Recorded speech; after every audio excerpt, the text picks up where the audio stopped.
169 রানের টার্গেটে নেমে শুরুটা ভালো হয়নি টাইগারদের।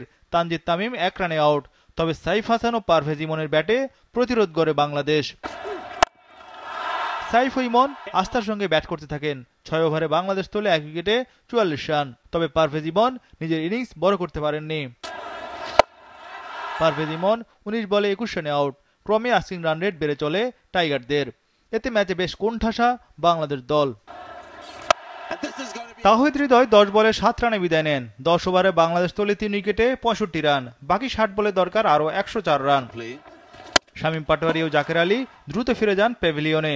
87 রানে 5 উইকেট হারিয়ে ব্যাকফুটে বাংলাদেশ। আরেক প্রান্তে অবিচল সাইফ হাসান। 36 বলে 50 তোলেন এই ওপেনার। সুপার 4-এ টানা 2 ম্যাচেই সাইফের 50। 14 ওভারে টাইগারদের দলীয় স্কোর 17 রানে পৌঁছে। সাইফ একাই লড়াই করে যান, আর কেউই তাকে সহায়তা করতে পারেননি। বাংলাদেশও ম্যাচ থেকে ছিটকে পড়ে। 51 বলে 69 রানে আউট হন সাইফ হাসান। এতে বাংলাদেশের ইনিংস থামে 127 রানে। 41 রানে জিতে আসরের ফাইনাল নিশ্চিত করে ভারত। ওয়ালটন এখন দেশের সীমানা পেরিয়ে পৌঁছে গিয়েছে 50টিরও বেশি দেশে। ওয়ালটন, ঘরে ঘরে বিশ্বজুড়ে।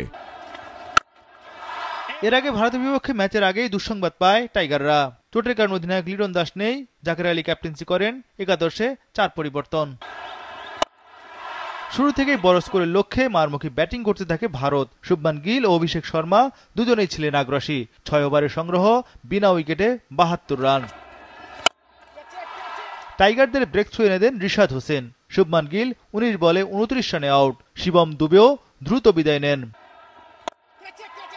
শিবম দুবের সংগ্রহ 2 রান, তাকেও বিদায় করেন রিশাদ। তবে অভিষেক শর্মার ঝড়ো ব্যাটিংয়ে দিশেহারা ছিল বাংলাদেশের বোলাররা। অভিষেক শর্মা 25 বলে 50 তোলেন। ভারতের রানের চাপায় পিষ্ট বাংলাদেশ দল। 10 ওভার শেষে টিম ইন্ডিয়ার সংগ্রহ 2 উইকেটে 96 রান। 12তম ওভারে জোড়া আঘাত টাইগারদের। অভিষেক শর্মা 37 বলে 75 রানে রান আউট। ওই ওভারেই ভারতীয় অধিনায়ক সূর্যকুমার বিদায় নেন। সূর্যকুমারের সংগ্রহ 11 বলে 5 রান। উইকেট নেন মোস্তাফিজ। ভারতের রান তোলার গতিও কমে যায়। তিলক ভার্মাও টিকতে পারেননি বেশিক্ষণ। ডেথ ওভারে টাইগারদের নিয়ন্ত্রিত বোলিং। তিলক ভার্মা 5 রানে ও হার্দিক পান্ডিয়া 38 রানে আউট। 20 ওভারে ভারতের সংগ্রহ 6 উইকেটে 168 রান।